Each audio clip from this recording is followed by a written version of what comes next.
My granddaughter Lily was the one who noticed first. She was 9 years old, sitting cross-legged on our living room rug, drawing horses in her sketchbook the way she always did on Sunday afternoons, when she looked up at the small device on our bookshelf and tilted her head the way a dog does when it hears a strange sound. "Grandpa," she said, not looking away from it, "does that camera blink when it's watching you?" I put down my book. I walked over. I leaned in close. My stomach dropped through the floor. I didn't say a word. I kept my face completely still. 43 years of engineering had taught me that when you discover a fault in a system, the worst thing you can do is let the system know you've found it. "It's just a little light, sweetheart," I said. "Go finish your horses." But I'd seen what I'd seen.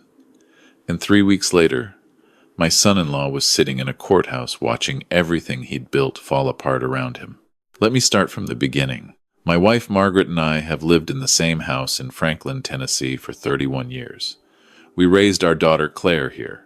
We watched her graduate from Belmont University in this house, cried over photo albums at this kitchen table, and celebrated when she called us on a Thursday morning 8 years ago to say she was pregnant with our first grandchild.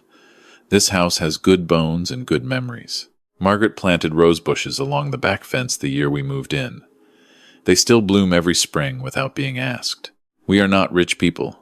I retired 3 years ago from a civil engineering firm where I spent 4 decades designing water treatment infrastructure across the Southeast. Margaret taught 3rd grade for 30 years before her knees told her it was time. Between my pension, her retirement, Social Security, and the house itself, we are comfortable. The house is paid off. Our investment accounts hold somewhere around $380,000. We have a small cabin outside Lynchburg we visit in the fall. Nothing extravagant. Nothing that should make anyone's eyes light up with hunger. That's what I thought anyway. Claire married Derek Holt 6 years ago. He was charming in the way that certain men are charming, the kind where you notice the performance before you notice the person underneath. He sold commercial real estate. He dressed well. He spoke in the confident shorthand of someone who expected to be believed without having to explain himself. I had reservations I kept to myself, because Claire was happy. And Margaret told me in bed one night that not every man I meet needs to pass the same test I set for bridge supports. She was right about a lot of things, my wife. For the first 2 years, everything was fine, or seemed fine. Derek was pleasant at holidays. He brought decent wine. He laughed at my jokes with the appropriate delay that told me he wasn't really listening but understood the social contract. When Lily was born, he was a good father in the visible ways. The school pickups and the soccer games, the Instagram photos with his hand on her shoulder and a caption about his little girl. It was after Claire's business started doing well that something shifted. Claire had built a small interior design company from scratch, working out of our garage for the first 2 years, and by the time Lily turned 7, she had a real office downtown and 4 employees. The business was hers alone, legally and practically. She had kept it entirely separate from their joint finances at Margaret's insistence. I hadn't understood why Margaret pushed so hard on that point at the time. She was right about a lot of things. Derek's real estate commissions had dried up. The market in Middle Tennessee had turned complicated, inventory tight, buyers nervous. He'd had a difficult year and then a more difficult year after that. I noticed small things. He stopped bringing wine to dinner. He made jokes about rich clients that had an edge to them. At Lily's 8th birthday party, he spent 40 minutes on the phone in our backyard while Margaret organized the cake candles alone. The following March, Derek and Claire came for Sunday dinner with a gift. "We've been worried about you two," Derek said, setting a box on our kitchen counter with the satisfied air of a man presenting a solution to a problem he'd identified himself. "You're out here alone, and you're not getting any younger." Margaret raised one eyebrow exactly 1 millimeter. I have been married to her for 44 years, and I know every increment of that eyebrow. Inside the box was a home security camera, one of the small indoor ones, the kind that connects to Wi-Fi, rotates remotely, and streams live video to an app on your phone. The brand was one I recognized. Mid-range, decent reviews. "You can check on the house from anywhere," Derek said, "and we can check on you." Claire smiled, but it was the smile she made when she was trying to believe something was a good idea. I'd known that smile since she was 11. "That's thoughtful," I said. "We'll set it up today," Derek said, already unwrapping the packaging. I watched him mount it on our bookshelf in the living room, angle it to cover the main seating area and the entrance to the hallway, download the app onto his phone, and connect it to our home network. He showed me how to use the app. He was patient and thorough. He made sure I understood every step. "You've got full access too," he said, showing me the settings screen. "Anyone with the app can check in." "Very thoughtful," I said again. He left with Claire and Lily 3 hours later, kissing Margaret on the cheek and telling me the Titans had a real shot this season. I stood at the front window and watched their car back out of the driveway. Then I went to my workshop in the garage and stood at my bench for a long time, not touching anything. I am a retired civil engineer. I spent 4 decades solving problems by understanding systems. A security camera connected to a home network is not a complicated system. The person who installs it and connects it to their own phone does not just get the ability to check in. They get a live audio and video feed of your living room, available at any time, from anywhere, without any notification to the people being watched. I had not asked Derek to share access with me. He had volunteered it, enthusiastically. That was either genuine or it was cover. I went back inside and told Margaret what I was thinking. She was quiet for a moment. Then she said, "I've been thinking something similar for about 4 months. That's also a thing about my wife. She waits until she has enough to say before she says it." She told me about the afternoon in January when Derek had asked her, very casually over coffee, whether we had updated our wills recently. She'd said we had an appointment with our attorney in the spring. He had nodded and asked who the attorney was. She hadn't told him. She told me about the Sunday in February when Claire had asked, also very casually, whether we had thought about what would happen to the cabin if one of us got sick. Claire's face had been uncomfortable during the conversation in the way it got when she was repeating something someone else had told her to say. She told me about the evening she'd overheard Derek on the phone in our driveway when he thought she was inside, his voice low and businesslike, saying, "It needs to happen before summer. Once the accounts are frozen, it gets complicated." She hadn't known what that meant at the time. We sat at our kitchen table for 2 hours that evening after Margaret told me all of this. We kept our voices low out of habit, even though we knew the camera didn't have a microphone that could reach the kitchen. I had checked the spec sheet online while she was talking. We did not panic. We are not panicking people. I had once helped redesign a municipal water system mid-project after discovering a load-bearing error in the original plans. Margaret had handled the class where a child went into anaphylactic shock and kept 23 other 8-year-olds calm while she waited for the ambulance. We were not panicking people, but we understood that we had a problem and we needed to understand its shape before we could address it. The next morning, I called an attorney. Her name was Patricia Odom. She specialized in elder law and estate protection and had been recommended to us years ago by a colleague of mine who'd gone through a difficult situation with his own adult children. I had never expected to need her. I called her on a Monday morning, and she agreed to meet with us on Wednesday. While we waited, I did what engineers do. I gathered information. I downloaded the camera app to my own phone and spent 3 evenings reading through its full settings, including the administrative logs that most users never look at. The camera had been accessed from Derek's phone 11 times in the 5 days since installation, at odd hours, including twice between midnight and 2 in the morning when nothing of interest would have been happening in our living room. I documented each access with a timestamp screenshot. I also made a quiet call to a friend of mine, Hank Beaumont, who runs an IT security consulting firm in Nashville. Hank owed me a favor from a project we'd worked on together in 2019. I described the camera model and asked him to explain the full extent of access the administrative account holder would have. He told me things about remote microphone activation and motion-triggered recording storage that made Margaret, who was sitting next to me during the call on speaker, press her hand flat against the table. "Can it be monitored without the owner knowing?" I asked. "Easily," Hank said. "The basic app doesn't show you a log of who's watching or when, but the administrative logs do." A pause. "If you know where to look." "Most people don't." "I'm an engineer," I said. "Then yes," he said. "You have what you need." We met with Patricia Odom on Wednesday morning. She was in her early 50s, direct and unhurried, with the calm, specific manner of someone who had heard worse and helped people through it. She sat across from us in a small conference room with a yellow legal pad and read through the screenshots I'd printed without changing her expression. "How long ago was this camera installed?" she asked. 8 days. And before the camera, did anything happen that felt like groundwork? Questions about finances, estate documents, living arrangements. Margaret and I looked at each other. Start from January, Patricia said. We talked for 90 minutes. By the end, Patricia had 3 pages of notes, and we had a clearer picture of what we were looking at. What you're describing has a name, she said. Financial elder exploitation through guardianship fraud. The camera gives him real-time intelligence on your behavior, your routines, your cognitive function. He's looking for evidence, or manufacturing it, to support a guardianship petition claiming you're unable to manage your own affairs. We're 68 and 72, Margaret said.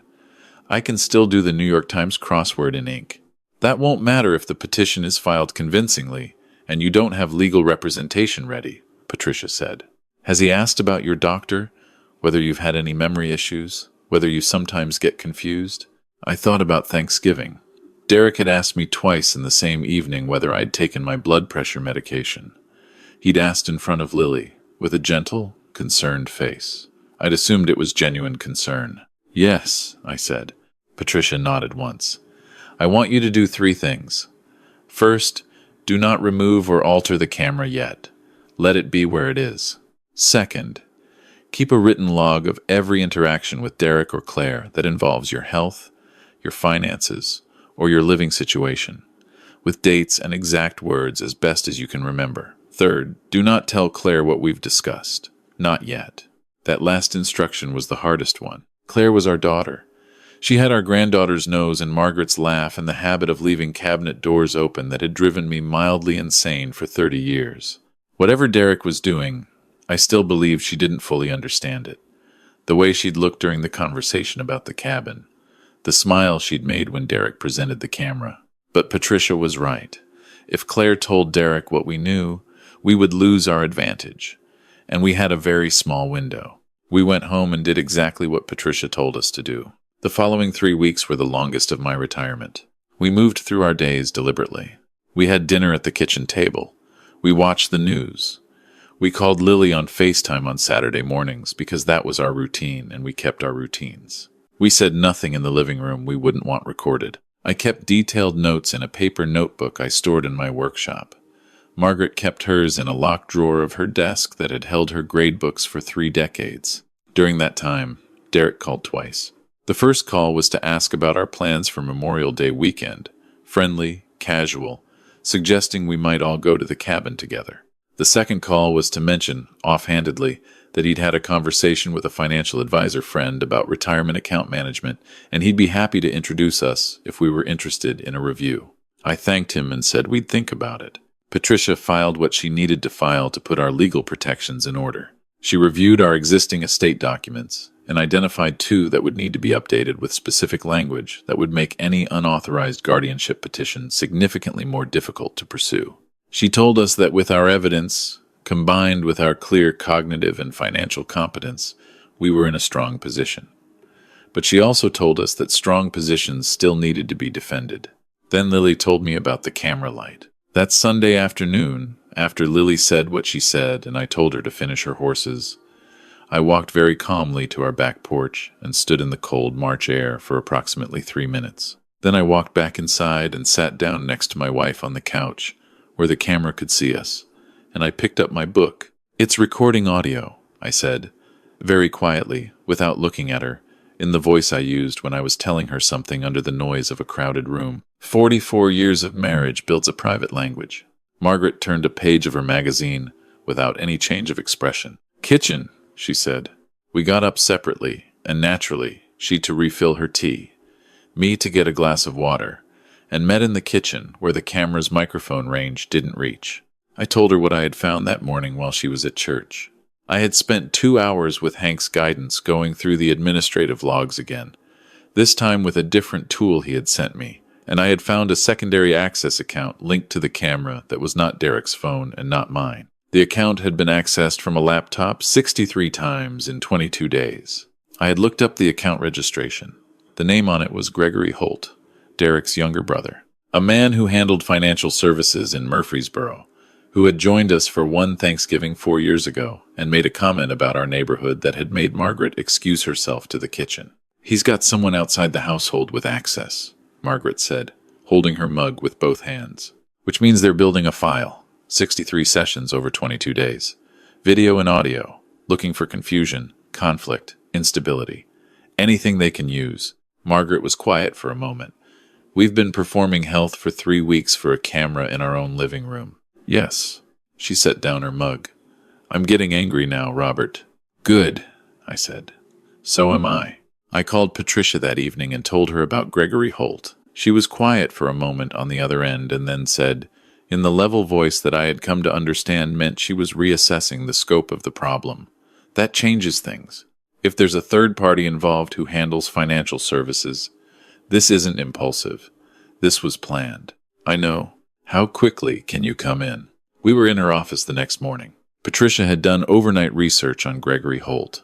She had found a civil complaint filed 3 years ago in Rutherford County involving an elderly client whose power of attorney had been transferred without proper consent. The case had been settled quietly. Gregory's firm had changed its name 6 months later. The pattern was not subtle once you knew what to look for. Here's where we are, Patricia said, spreading documents across the conference table. You have camera access logs showing unauthorized third-party surveillance by a financial services professional. You have a documented pattern of behavior from both Derek and Claire that indicates preparation for a guardianship claim. You have a prior civil complaint against the brother suggesting this isn't the first attempt. She looked at both of us. What you don't have yet is evidence of the specific fraudulent claim. They haven't filed anything yet. When they do, we'll be ready. But until then, we need to give them a reason to move faster than they planned. You want to accelerate the timeline, I said. Carefully, she said. You're going to invite them to dinner next Saturday. A family dinner. Normal, warm, nothing unusual. Except before they arrive, we're going to make a small adjustment to your living room. She explained what she meant. The following Saturday, Derek, Claire, and Lily arrived at 6 o'clock. Lily ran straight to the kitchen, where Margaret had cookies cooling on a rack. Derek stood in the entryway with a bottle of wine, relaxed and smiling, looking like a man who had no idea his father-in-law had spent the previous 3 days working with a technology consultant to install a second camera, invisible, pointing directly at the first one, and a digital audio recorder inside the bookshelf that captured everything within a 12-foot radius at studio-quality clarity. The camera Derek had installed was still there. We had left it exactly in place. We had just added company. Dinner was pleasant. Margaret made her brisket. Lily talked about a book she was reading about a girl who trained horses in Montana. Derek opened the wine and poured generously and told a long story about a commercial property in Brentwood that I listened to with the patience of a man who knows exactly how long he needs to wait. After dinner, while Margaret and Lily were clearing plates, Derek leaned back in his chair and looked at me with the frank expression of a man preparing to have a difficult conversation he'd been putting off. Robert, he said, I want to talk to you about something. As someone who loves you. Of course, I said. He talked for 12 minutes. He was good at it. He expressed concern. He mentioned that Claire had noticed I seemed more tired than usual lately. He referenced a moment at Thanksgiving when I had repeated a story I'd told earlier in the evening, which was true, I had. Though I'd done it intentionally as part of what Patricia had called normal, documentable, age-appropriate repetition. He mentioned that Margaret and I were managing a significant estate alone, and wouldn't it be sensible to have someone help us structure things properly? And he knew a financial advisor, his brother Gregory actually, who specialized in exactly this kind of planning for older couples. I nodded throughout. I asked one clarifying question. I thanked him for his concern. After they left, I went to the bookshelf and retrieved the recorder. We had 31 minutes of clear audio. Patricia listened to it in her office on Monday morning with the same still face she kept throughout all of our meetings. And then she sat back and said, the mention of his brother by name, in context, in your home, connected to the camera he installed, connecting financial advisory services to a conversation about your estate management. That's the link. Is it enough? Margaret asked. Combined with everything else? Yes, it's enough. She paused. Claire was at this dinner. She was in the kitchen for most of it, I said. Did she say anything during the conversation? She came in near the end. She said she agreed with Derek, that she worried about us. I looked at my hands. She didn't look like she wanted to be saying it. Patricia was quiet for a moment. I want you to do something difficult. I want you to talk to Claire before we file anything. Just Claire, without Derek. You don't have to tell her the full extent of what you know, but I want to see where she actually stands. Margaret and I looked at each other. We called Claire the next day and asked her to come for lunch, just her, while Lily was at school. We said we wanted to talk. She arrived at noon looking tired in the way that had been present for about a year now, a tiredness behind the eyes that had nothing to do with sleep. Margaret made soup. We sat at the kitchen table, the three of us, with the camera on the bookshelf in the next room, seeing nothing but an empty couch. For a while, Claire talked about Lily's school project and the new account her business had signed. She was bright and engaged and performing health the same way we had been for 3 weeks, I realized. Then Margaret reached across the table and put her hand over Claire's. "Sweetheart," she said, "is everything okay?" Something in Claire's face moved. It was small, a tightening around the eyes, the kind of thing you only see if you have known someone's face for their entire life. "Derek's been under a lot of pressure," she said. "I know. He's trying to take care of things." Her voice was careful. "He worries about you two." "Does he?" Margaret said. Not a question. Claire looked down at her soup. "Do you know what Gregory does for Derek?" I asked. Silence. Claire. She was quiet for a long moment. When she looked up, her eyes were wet. "I didn't know about the camera," she said.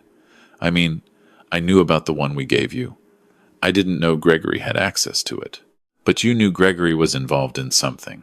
Her voice dropped. "He told me it was planning, that he was helping Derek restructure some accounts, that it would help us all in the long run, that it was for you, to protect you." She stopped. It didn't feel right, but he told me I was being paranoid, that I didn't understand how estate planning worked. Margaret and I exchanged a look. "Lily was with me last Sunday," I said. "She pointed at the camera and asked me if it was watching us." Claire went very still. "A 9-year-old noticed it," Margaret said quietly, "because it was looking at her."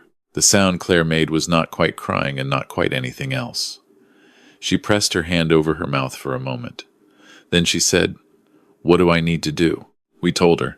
Patricia filed the emergency protective order on Thursday. She simultaneously submitted a complaint to the Tennessee Department of Commerce and Insurance regarding Gregory Holt's conduct, with the access logs, audio recordings, and documentation of the prior Rutherford County civil case. She sent a formal letter to Derek Holt, informing him that his access to the camera he had installed in our residence was being revoked immediately, and that any further unauthorized surveillance would be reported to law enforcement.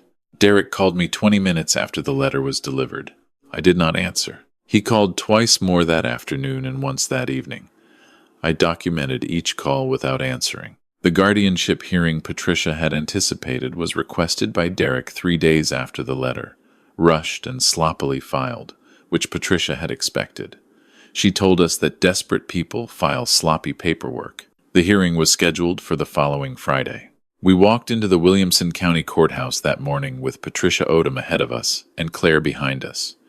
Lily was with a trusted friend from school. Margaret wore her blue dress, the one she wore to every important occasion, and held my hand from the parking lot to the courtroom door. Derek sat at the petitioner's table with a lawyer I didn't recognize, a younger man who shuffled papers too quickly and did not make eye contact with the judge when she entered.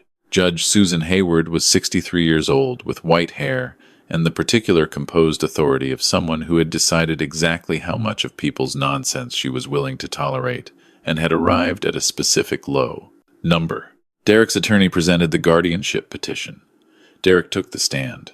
He spoke about his concern for us. He mentioned my repeated story at Thanksgiving. He cited the strain of managing a complex estate at our age. He said it calmly and with exactly the right amount of warmth, and I watched Judge Hayward watch him, and I could see in her expression that she had heard this particular kind of calm warmth before. Then Patricia stood up. She presented the camera access logs, the timestamps, the 63 sessions from Gregory Holt's account over 22 days. She presented Hank Beaumont's written technical assessment, confirming the surveillance capability of the device and the nature of the secondary account access. She presented the audio recording from our Saturday dinner, played through the courtroom speakers, Derek's voice clear and unhurried, mentioning his brother by name, mentioning estate management, expressing concern in the particular way that people express concern when they mean something else. She presented the Rutherford County civil complaint. She called me to the stand. I spoke for 15 minutes about my engineering career, our financial accounts, which I managed directly, our estate documents, the timeline of Derek's behavioral changes coinciding with his declining income. I spoke plainly and specifically. Judge Hayward did not look away once. Patricia called Margaret.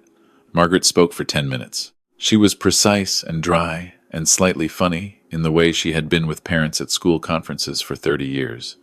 The voice that meant, I am more patient than you deserve me to be, but I am also completely correct, and you will understand that before we're done here.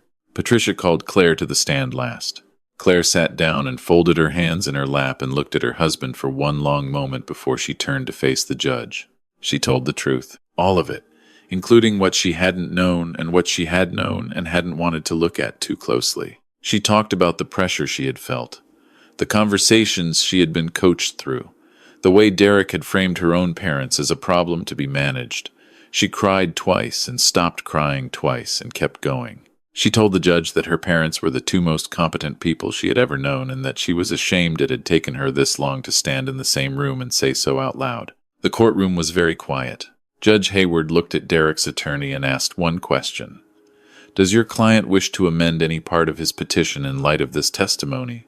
Derek's attorney whispered to Derek for 30 seconds. Then he said, We request a continuance, Your Honor. Denied, Judge Hayward said, in the voice of someone who has already made up her mind and is saving everyone time. She ruled for the next 11 minutes. Guardianship petition dismissed with prejudice.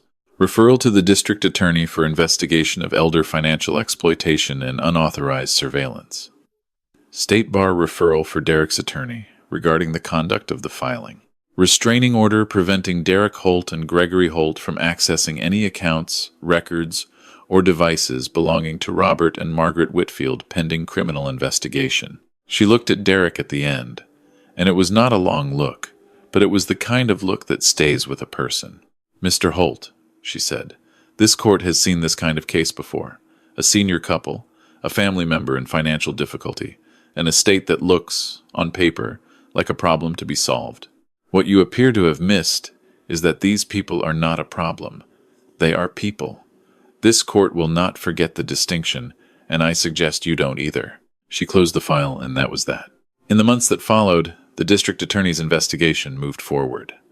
Gregory Holt surrendered his financial services license, pending the outcome. Derek and Claire separated in May, and Claire filed for divorce in June, with Patricia helping her ensure that her business, which had always been hers alone, remained entirely hers. Lily came to stay with us every other weekend, the way she always had, and one Saturday morning in July, she sat on our back porch with Margaret and helped her deadhead the roses while I made pancakes inside and listened to their voices through the screen door. I think about what almost happened sometimes. Not often, because I am not a man who spends much time facing backward. But sometimes, they had chosen us because we looked like a quiet target. Older, comfortable, unlikely to understand the technology being used against us, unlikely to fight, and if it had been another couple, a couple without 44 years of shared language, without the particular skill set I happen to have, without Margaret's specific and excellent instinct for when something was wrong, it might have worked. That's the part I stay with. Not the cameras, not the paperwork, not the courtroom. The part where a man looked at his wife's parents and calculated what we were worth and decided that was more valuable than what we were. Lily found me in the garage one afternoon in August, standing at my workbench, turning a bolt in my hand the way I do when I'm thinking. "Grandpa," she said, "are you sad?" "No," I said. "I'm thinking." She leaned against the workbench beside me. "About the camera stuff?" I looked at her. 9 years old, with Claire's eyes, and her own expression that was purely herself.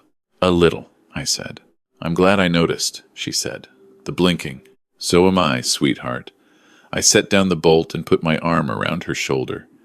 "So am I." She went back inside to help Margaret with dinner, and I stood in my garage in the August heat for a while longer, listening to the two of them laugh about something through the kitchen window. We built this life carefully, Margaret and I. 31 years in that house. Roses along the back fence. A granddaughter who notices things. We built it slowly, and we defended it when we had to, and it is still standing. That's enough. That's exactly enough. If any part of this story felt familiar, I want you to hear this. Trust what you notice. Document it before you confront it. Find a professional who has seen it before. And whatever you do, don't let anyone convince you that asking questions about your own life makes you difficult or paranoid or past your best days. It makes you exactly who you need to be. If you've been through something like this, or if you're watching this for someone you love, leave a comment and tell me where you're watching from. These stories matter, and none of us should have to face them alone.